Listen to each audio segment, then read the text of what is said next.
শহীদ আল্লামা দেলোয়ার হোসেন সাইদি হুজুরের নাম আপনারা শুনছেন না সবাই? উনি একটা কথা আপনারা তো দেখবেন, আপনারা তো আমাদের সিনিয়র, অবশ্যই আপনারা দেখবেন ওনাকে।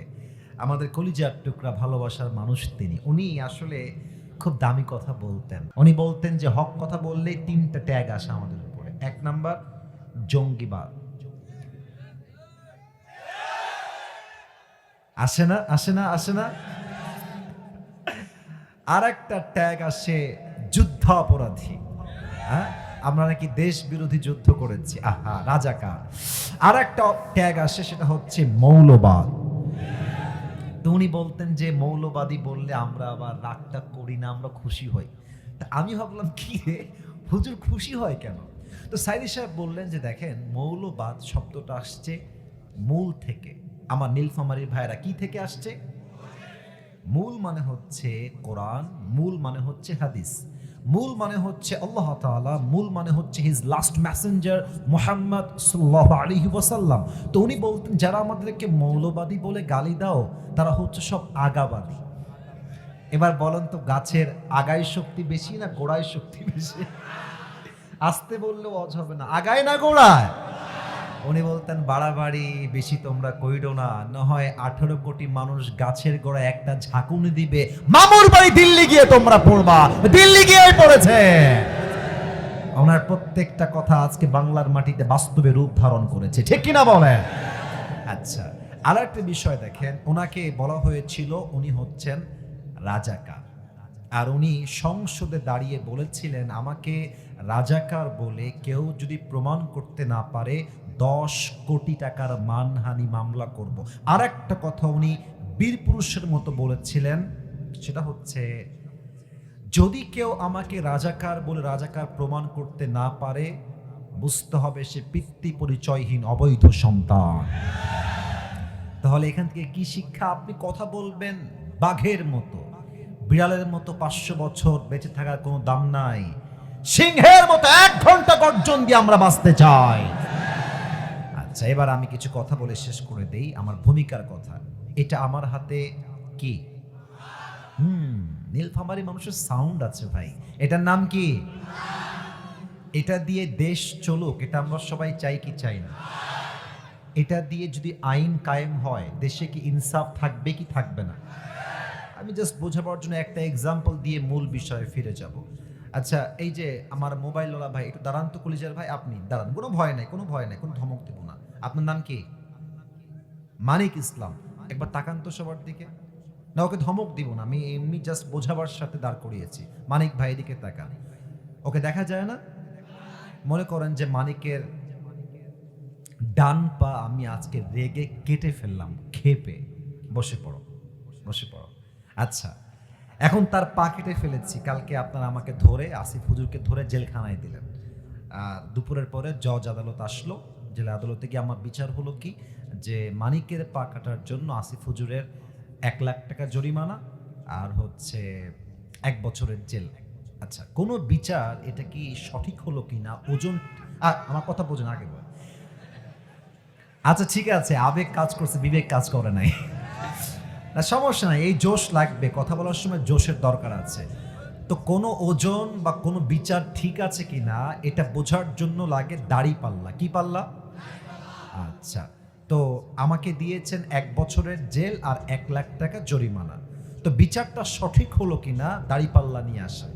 ডান পাল্লায় দেন মানিকের ডান পা, আর বাম পাল্লায় দেন আসিফ হুজুরের 1 বছরের জেল আর 1 লাখ টাকা জরিমানা। এবার টান দেন তো, সমান সমান হবে? বলেন সবাই, সমান সমান হবে? আচ্ছা, আপনি 3 বছর জেল দেন আর 3 লাখ টাকা করেন, এবার টান দেন, সমান সমান হবে? সমান সমান কেমনে হবে? কোরআন কি বলছে দেখেন, নাকের বদলে নাক, চোখের বদলে চোখ, কানের বদলে কান, ঠোঁটের বদলে ঠোঁট, পায়ের বদলে পা, জানের বদলে জান। এবার কি করবেন? ওর পা আমি কেটে দিয়েছি, আপনি আমার পা কেটে দেন। এবার ওরটা ডান পা, ওর ডান পা ডান পাল্লায় দেন, আমার ডান পা বাম পাল্লায় দেন, ধরে টান দেন, দেখবেন দুইটা সমান সমান হয়ে গেছে। ওমান হাকামা বিহি আদালা, এই কোরআন দিয়ে যে আইন জারি করবে সেই তো দেশে ইনসাফ প্রতিষ্ঠা করতে পারবে, ঠিক কিনা বলে? এই কোরআন দিয়ে রাজ কায়েম হয়ে গেলে কি আইন হবে? আল্লাযীনা ইম্মাক্কান্নাহুম ফিল আরদি আকামুস সালাহ। When someone becomes the prime minister of a country, the first thing he does is make salah compulsory.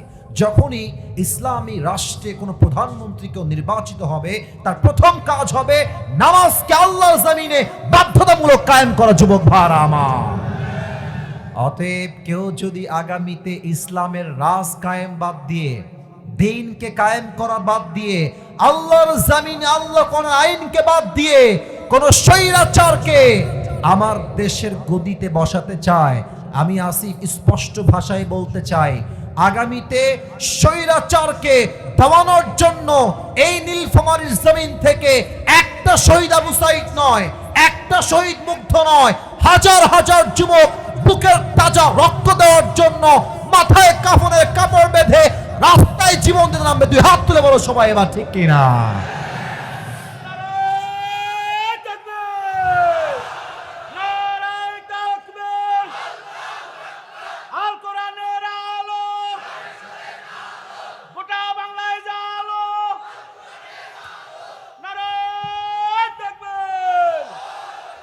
আল্লাহ স্লোগানকে কবুল করুন, সকলের পড়া আমিন। আপনাদের বউ আছে কার কার একটু হাত তুলেন। বউ আছে? আচ্ছা, বউ থাকলে হাত তুলবেন। বসে পড়েন, হাত নামান, হাত নামান। এবার যাদের বউ নাই, সিঙ্গেল সোনামণি কারা একটু হাত তুলো তো। আমি বিশ্বাস করি না, মিথ্যা না সত্যি রে ভাই? আপনাদের কারো বউ নাই? Serious serious serious?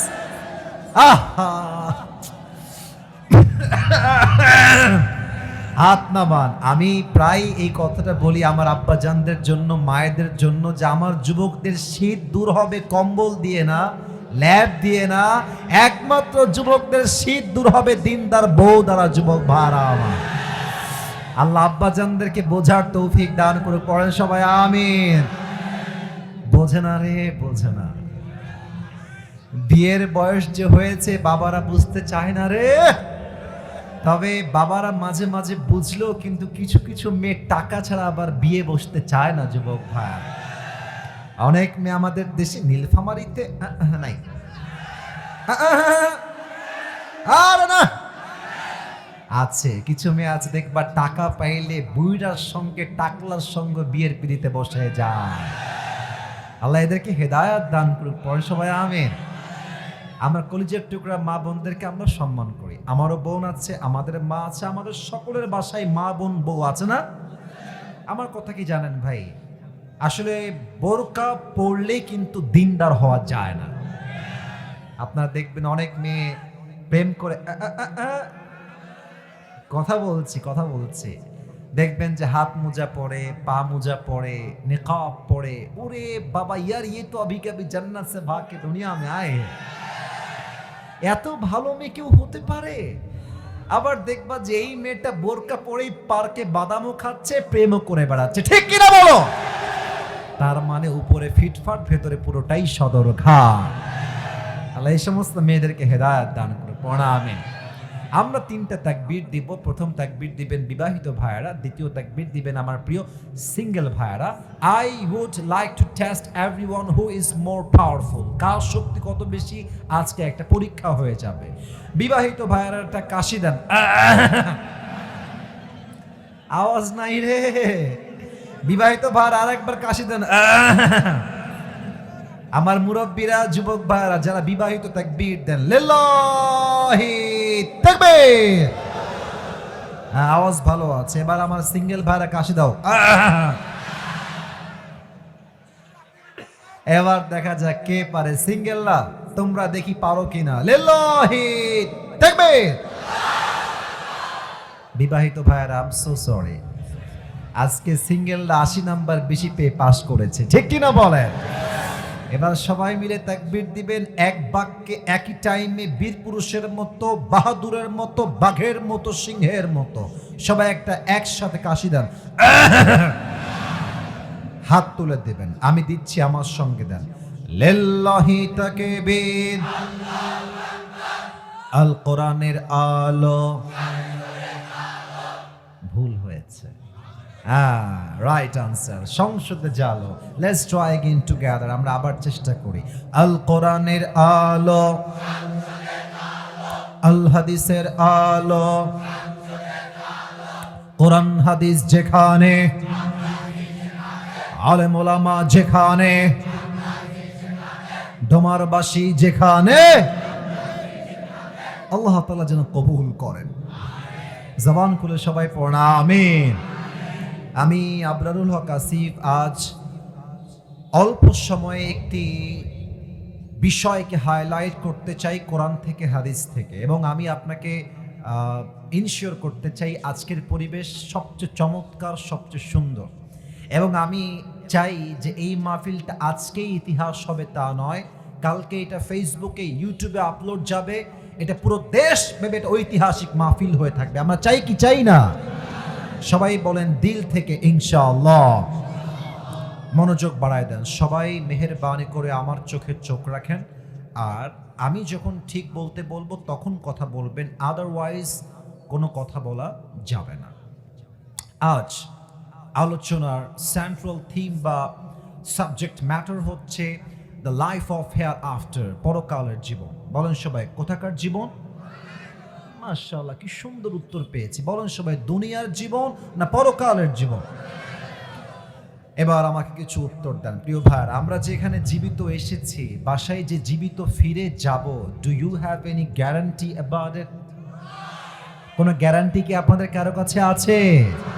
কুল্লু নাফসিন যায়িকাতুল মাউত, everyone has to take the test of death. প্রতিটা মানুষকে মৃত্যুর স্বাদ গ্রহণ করাবে এক সত্তা। আওয়াজ দিয়ে বলেন সবাই, তিনি কে?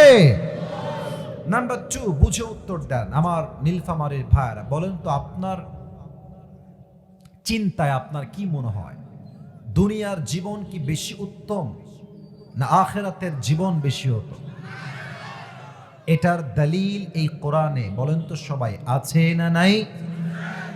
আমার আল্লাহ তাআলা বলছেন 30 নম্বর পারা সূরাতুদ দুহা, আল্লাহ তাআলা বলছেন ওয়ালাল আখিরাতু খায়রুল লাকা মিনাল উলা, the life of hereafter is much more better than this worldly life। আল্লাহ তাআলা বলছেন আমি আল্লাহ তাআলা আখিরাতের জীবনকে দুনিয়ার জীবনের চাইতে হাজার হাজার গুণ বেশি উত্তম বানিয়েছি। সুবহানাল্লাহ পড়বেন না আপনারা সবাই? এবার আমার দিকে সবাই তাকান তো, আমাকে একটু অবজার্ভ করেন। এই পেছনে, এই তিনজন, এই একেবারে সব ঠ্যাং ভেঙে দিব রে। একদিনের ওয়াজ, 1 ঘন্টা ওয়াজ না করলে কারো কলিজা ঠান্ডা হবে না আজকে, ঠিক কি না বলেন? খবরদার, কেউ উঠে গেলে আমার চোখ সবার দিকে আছে। কেউ যদি উঠে যায় ওর লুঙ্গি টাইনা ধরে বসায় দিবেন, তবে লুঙ্গি যেন খুলে না যায়। সবাই তাকবীর দেন, লিল্লাহি তাকবীর। মুরব্বীরা, যুবক ভাইরা আমার দিকে তাকান তো, আমাকে দেখে আপনাদের আনুমানিক আমার বয়স কত হতে পারে বলে আপনার মনে হচ্ছে? এই 65 কে বললো রে? এই তো 25, 30, 31, 32 অন অ্যান অ্যাভারেজ এরকমই আমাকে দেখে মনে হয়। আচ্ছা, এখানে এমন কোন মুরব্বী কি আছেন যেই মুরব্বীর বয়স 50 আপ, 50 প্লাস, 50-এর বেশি কে আছে? একটু হাত তোলেন তো আব্বাজান। আচ্ছা আচ্ছা, হাত নামান, হাত নামান। আমি বলি না না, মজা করা যাবে না, আমার কথা শুনে, আমি সিরিয়াস, মজা করা যাবে না প্লিজ, আমার কথা বোঝার ট্রাই করেন। বলেন তো এবার, দুনিয়ার জীবন কি বেশি লম্বা না আখিরাতের জীবন বেশি লম্বা? কত লম্বা? আপনি একটা আয়াত বলবো, জাস্ট একটা আইডিয়া দেওয়ার জন্য যে how much long time it is, কতটা লম্বা সময় হবে আখিরাতের জীবন। আমার আল্লাহ তাআলা বলছেন কোরআনুল কারীমের 30 নম্বর পারা সূরাতুন নাজিআতের একদম সর্বশেষ আয়াত, আল্লাহ তাআলা বলছেন কান্নাহুম ইয়াওমা ইয়ারাউনাহা লাম ইয়ালবাথু ইল্লা আশিয়াতান আও দুহাহা। এই দুনিয়ার জমিন থেকে যখন 80 বছরের মুরব্বী আব্বাজান বিদায় নিবেন, 100 বছরের মুরব্বী আব্বাজান যেই দিন বিদায় নিবেন, পরকালের জীবনটা যেই দিন শুরু হয়ে যাবে, পরকালের জীবনটা এত এত এত বিশাল লম্বা হবে, 100 বছরের মুরব্বী আব্বাজান ডাক দিয়ে বলবে, আল্লাহ আমার কাছে 100 বছরের হায়াত, আজ আখিরাত দেখার পরে মনে হচ্ছে এটা একটা সকাল কিংবা একটা সন্ধ্যার মতো ছিল। আল্লাহু আকবার। 100 বছরের জীবন, just you will feel like as it was just like on morning or on evening. পুরো 80 বছরের জীবনটাকে পরকালে যাওয়ার পরে একটা সকাল কিংবা একটা সন্ধ্যার মতো মনে হবে। আল্লাহু আকবার। এবার আমি আলোচনার মূল বিষয়ের দিকে একদম পুরোটা ঢুকে যেতে চাই। আমরা একটা কথা মনে রাখবো যে ওয়াজ মাহফিলে জোরে ঠিক বলেন বা আস্তে বলেন, সুবহানাল্লাহ পড়েন কিংবা না পড়েন, ডাজন্ট ম্যাটার, কিন্তু আপনি কথাটা বুঝতে পারলেন কিনা, আপনি আমলটা করতে পারলেন কিনা, দ্যাট ইজ ভেরি ইম্পর্টেন্ট। রাত বাজে 1টা, রাত বাজে 2টা, মাহফিল শেষ হলো, মুরব্বী যাচ্ছে বাসায়, মুরব্বী কি ওয়াজ শুনলেন? বলছে সেই সাংঘাতিক ওয়াজ, খুব ভালো। কে আসছিল? বলছে সেই সাংঘাতিক বক্তা, দেখতেও সুন্দর। কি ওয়াজ শুনলেন? আরে সাংঘাতিক ওয়াজ, সেই ওয়াজ। আরে কি শুনলেন তা তো বলবেন। মুরব্বী বলছে, বাবা 2 ঘন্টা ওয়াজ শুনলাম, তার একটা কথাও যদি বুঝতাম খুব ভালো লাগতো, কিছুই বুঝি নাই, খালি শুনে আসছি। না না, এটা ঠিক না। আপনি আমাকে বুঝবেন, আমি যদি বুঝাইতে না পারি এটা আমার ব্যর্থতা, এটা আমার ব্যর্থতা। আপনাকে শুনতে হবে, মানতে হবে, আমল করতে হবে, ঠিক কিনা বলেন? সবাই সকলের চোখটা মাত্র 5 সেকেন্ডের জন্য, মুরব্বী যুবক এবং মায়েরা বোনেরা 5 সেকেন্ডের জন্য চোখটা বন্ধ করবেন। চোখ যখন খুলবেন আমি কি বলবো আমি আপনাকে আগেই বলে দিচ্ছি, আমার ভূমিকা, পুরো ওয়াজের একটা ভূমিকা দিচ্ছি। পরকালের জীবনটা কেমনে শুরু হবে, মৃত্যু কেমনে হবে, নামাজের মৃত্যু কেমন হবে, বেনামাজের মৃত্যু কেমন হবে, কবরের জীবনটা শুরু হবে কেমনে, কবরের পরে আমরা যে আবার জীবিত হব কেমনে, ওই যে কিয়ামত হবে, কিয়ামতটা হবে কেমনে, হিসাব দিবস হবে কেমনে, আমলের হিসাব হবে কেমনে, আমরা যে জান্নাতে যাব কেমনে, জাহান্নামী যারা হবে তারা জাহান্নামে যাবে কেমনে, from beginning to the last, শুরু থেকে নিয়ে শেষ পর্যন্ত এই পরকালের লম্বা জার্নিটাকে আমি আজ আপনাদের সামনে শেয়ার করতে চাই। বলেন সবাই ইনশাআল্লাহ। এবার আমি আমার চোখ বন্ধ করছি, আপনারা বন্ধ করবেন, আমি 5 গুনবো, 5 গুণা শেষ হলে আপনি আপনার চোখটা খুলবেন। সবাই চোখ বন্ধ করেন, আমিও বন্ধ করেছি। কেউ বেইমানি করবেন না, আমার আবদারটা রাখেন, কাজে দিবেন। আমি 5 গুনছি, 1 2 3 4 5। প্লিজ মুরব্বী যুবক ভাইয়ের আপনারা সবাই চোখ খুলেন, আমার দিকে তাকান। আমরা এখন বসে আছি নীলফামারীর ডোমার থানার অন্তর্গত বড়গাছার এই যে হাটটা আছে, হাটের ঠিক মেইন রোড থেকে বামে আমরা আজকে বসে আছি। আপনি জাস্ট একটু ভাবেন যে কালকে সকাল যখন হয়ে যাবে, যে স্কুলের ছাত্র সে যাবে স্কুলে, যে কৃষক সে যাবে ধান খেতে, যে চাকরি করে সে যাবে তার কোম্পানিতে, যে ব্যবসা করে সে যাবে তার দোকানে, যে যার জায়গায় সকাল হলে ছুটে যাবে। আজকের মাহফিলে আমার বলতে আরো সুবিধা, কারণ বিশ্ব রোডটা আমার সামনেই আছে। আমাকে বলেন তো আমার নীলফামারীর ভাইয়েরা, হাইওয়ে রোডে এই যে গাড়িটা যাচ্ছে, এদিক দিয়ে সব গাড়ি যাচ্ছে, আপনার গ্রিন লাইন, ন্যাশনাল, হানিফ, যত বাস যায় বিশ্ব রোডে, স্পিড কি কম হয় না বেশি হয়? বেশি হয়, অনেক বেশি হয়। 180, 90, 110, 20। ইভেন দেখবেন যে বাসের সামনে যদি একটা কুকুর পড়ে যায়, কখনো ভুলে হঠাৎ করে পড়ে গেছে, দেখবেন একদম ভর্তা হয়ে যায়। কারণ কি? স্পিড অনেক বেশি। এবার আপনি আমাকে সময় দেন বোঝাবার জন্য। কাল সকালবেলা আপনি বের হয়েছেন, আপনি যাবেন নীলফামারীর মেইন শহরে। এটা হচ্ছে বিশ্ব রোড, এটা হচ্ছে আপনার বাসার রাস্তা, এটা গলি, এটা হচ্ছে বিশ্ব রোড। আপনি আছেন সিএনজিতে, অটোতে বা বাইকে। আপনি জাস্ট রিক্সা নিয়ে যাচ্ছেন বা বাইক নিয়ে যাচ্ছেন, আপনি জাস্ট উঠেই ডান দিকে যাবেন।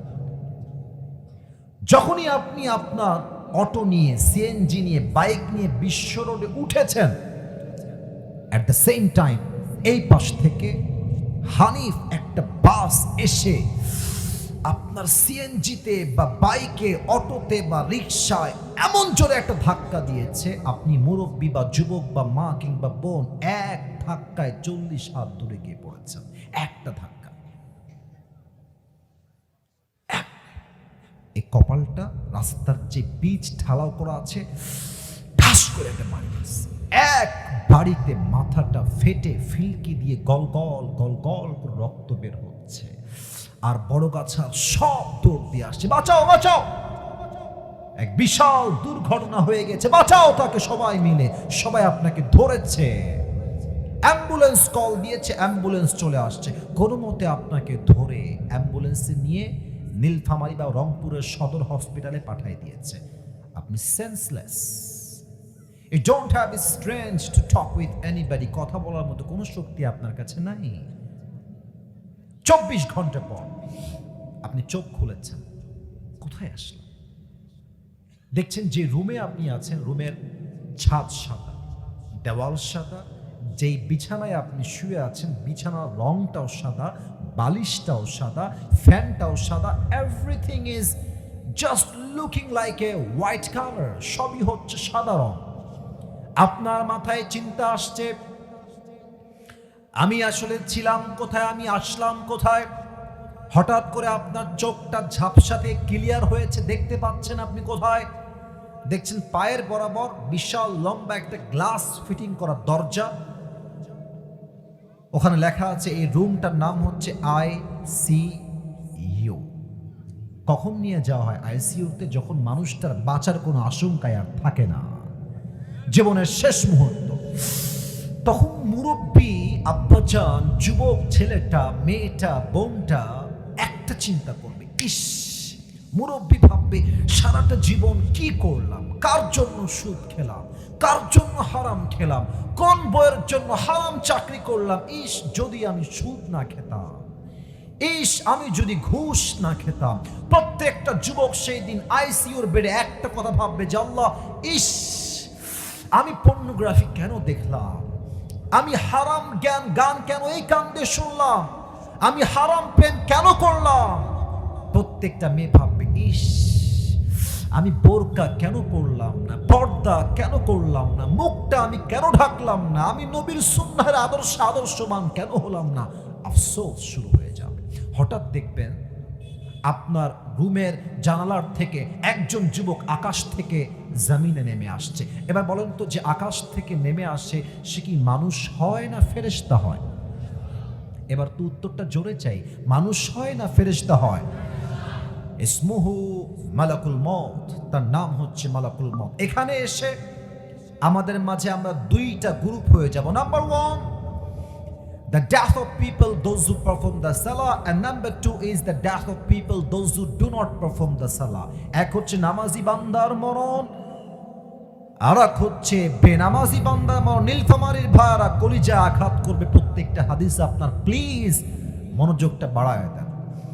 নামাজি বান্দার সামনে যখন মালাকুল মউত আসবে, তার দেহের জামার রং হবে সাদা, সাদা একটা লম্বা জুব্বা পরে মালাকুল মউত নামাজি বান্দার সামনে দাঁড়াবে, মুখে থাকবে লম্বা লম্বা চাপ দাড়ি।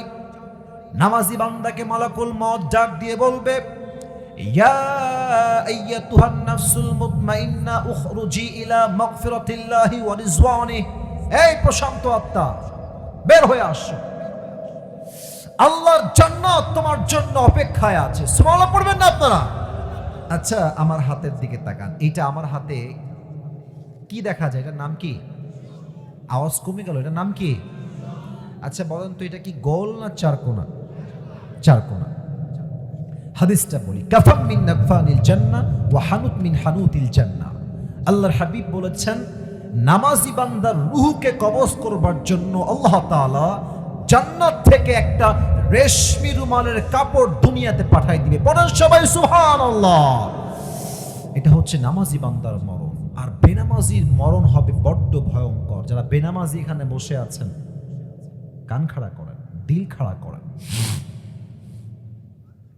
বেনামাজির সামনে মালাকুল মউত যখন আসবে, তার দেহের রং হবে নীল, ব্লু কালার, তার দেহের পোশাক হবে কালো কুচকুচে, চোখ হবে বিশাল লম্বা লম্বা লাল লাল চোখ, পা থাকবে জমিনে, হেড তথা মাথা থাকবে আকাশ বরাবর, বিশাল লম্বা দেহ হবে মালাকুল মউতের। এই কুৎসিত চেহারা আর লম্বা দেহ দেখে বেনামাজির পুরো দেহটা থর থর থর থর থর করে কাঁপবে। বেনামাজির দিকে মালাকুল মউত ডাক দিয়ে বলবে, ইয়া আইয়াতুহান নাফসুল খাবিথা উখরুজি ইলা গাদাবিল্লাহ, এই বেনামাজি বের হয়ে আয়, আল্লাহর গজবের দিকে, জাহান্নামের দিকে বের হয়ে আয়। বেনামাজি একটা ধমকে আজরাইলের তার রূহটা বের হয়ে একবার ডান দিকে দৌড় দিবে, আরেকবার বাম দিকে দৌড় দিবে, আরেকবার পেছনের দিকে দৌড় দিবে। মালাকুল মউতের হাতে ধরা দিতে চাইবে না।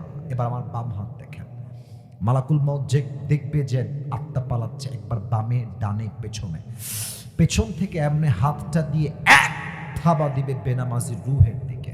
হাদিসে আসছে তার রূহটাকে যখন ধরবে বুকের ভিতর থেকে, এখন এমনি যখন টান দিবে, রূহটা এমন ভাবে ছিঁড়ে বের হবে, একটা জীবিত ছাগলকে যাবেহ না করে তার চামড়া কেউ যদি কেচি দিয়ে বা ব্লেড দিয়ে অথবা ছুরি দিয়ে এমনি ছিঁড়ে ফেলে, ওই ছাগলটার যে পরিমাণ কষ্ট হয় তার চাইতে কমসে কম 70 গুণ বেশি কষ্ট দিয়ে বেনামাজি বান্দার রূহকে কবজ করা হবে। বলেন সবাই নাউজুবিল্লাহ। 70 গুণ বেশি কষ্ট। আল্লাহ আমাদের সবাইকে তুমি সে কষ্ট থেকে হেফাজত করো, সকলে পড়া আমিন। রূহ কবজ হয়ে যাবে, আপনার দেহ লাশ মাটিতে পড়ে থাকবে, বাস কবরের জীবন শুরু হয়ে গেল। তবে একটা প্রশ্ন এখন করব সবাইকে, মনে হয় 95% অফ দ্য পিপল আপনারা হয়তো ভুল উত্তর দিবেন, তাই আমি বলছি আবারও উত্তরটা ভেবে চিন্তে দিবেন। আবারও বলছি উত্তরটা ভেবে চিন্তে দিবেন। বলেন তো প্রিয় ভাইয়ারা, কবরে মোট প্রশ্ন হবে কয়টা? 4টা। আমি আবারও বলছি, কবরে প্রশ্ন হবে কয়টা? আমি প্রশ্ন করছি সবাইকে, আপনারা সবাই আমাকে উত্তর দিবেন। আমি বলছি প্রশ্ন, আপনারা উত্তর দেন। বলেন তো প্রথম প্রশ্ন, মার রব্বুক, তোমার রব কে? না, এটা আসতে হয়ে গেছে। বলুন সবাই, আমাদের সকলের রব এক সত্তা, তিনি কে? আল্লাহ আমার রব, এই রবই আমার সব। বলেন সবাই, আল্লাহ আমার রব, দমে দমে তনু মনে তারি অনুভব। সুবহানাল্লাহ পড়বেন না আপনারা? তোমার দুনিয়াতে আমি যেদিকে তাকাই, অথই নিয়ামতে ডুবে আছি সবাই। পাখপাখালির কণ্ঠে শুনি তাসবিহ কল রব, তাসবিহ কল রব। আল্লাহ আমার রব, এই রবই আমার সব। রবকে নাম্বার 1। নাম্বার 2, ও একটা কথা না বললে আবার আজকের ওয়াজটাই সম্পূর্ণ হবে না, সরি, এটা বলতে ভুলে গেছি। আচ্ছা, আমার হাতে একটা কাগজ আমি নিলাম, মনে করেন যে এটা হচ্ছে একটা বই, প্রশ্নপত্রের বই। কি পত্রের বই? আপনাদের নীলফামারীতে সবচেয়ে বড় কলেজের নাম কি? নীলফামারী সদর কলেজ, সরকারি কলেজ। আচ্ছা, মনে করেন যে কালকে সকালে এটা না বললে আমার ওয়াজটা সম্পূর্ণ হবে না, সো সরি, বলতে ভুলে গেছি। কালকে আমার সরকারি কলেজে এক্সাম আছে, আপনার নীলফামারী সরকারি কলেজে। আমি একটা প্রশ্নপত্র নিলাম, বইয়ের প্রশ্ন আছে, বাংলাদেশের রাজধানীর নাম কি? আমি ব্রেন দিয়ে মুখস্থ করলাম, নাম হচ্ছে ঢাকা। আবার প্রশ্ন আসছে, বাংলাদেশের সবচেয়ে বড় সামুদ্রিক এলাকার নাম কি? সবচেয়ে বড় সমুদ্র সৈকত কোথায়? উত্তর লেখা আছে কক্সবাজার। ব্রেন দিয়ে মুখস্থ করলাম। আই রিপিট, আমি আবারও বলছি, ব্রেন দিয়ে মুখস্থ করলাম। এখন কেউ যদি ভাবে যে আমি ব্রেন দিয়ে মুখস্থ করলাম তার মানে আমার সবসময় মনে থাকবে, ব্যাপারটা এরকম নয়। কালকে পরীক্ষা হলে গেলেন, প্রশ্নপত্র আসলো, দেখলেন যে লেখা আছে ক, বাংলাদেশের রাজধানীর নাম কি? ব্রেন দিয়ে মুখস্থ আছে, লিখে দিলেন কি? ঢাকা। কবরের প্রশ্ন যদি কেউ ভাবে যে আমি মুখস্থ করে যাব আর উত্তর দিয়ে দিব, ব্যাপারটা মোটেও এরকম নয়। কবরের প্রশ্ন ব্রেন দিয়ে নয়। যেই বান্দা ঈমান আনবে, আমল করবে এবং মানবে, সে তার ঈমান দ্বারাই প্রত্যেকটা প্রশ্ন জবাব দিবে। ঠিক কিনা বলে? 2 নম্বর প্রশ্ন হবে, ওয়ামান নাবিয়্যু আতারিফু হাযা আর-রাজুল, do you know this person who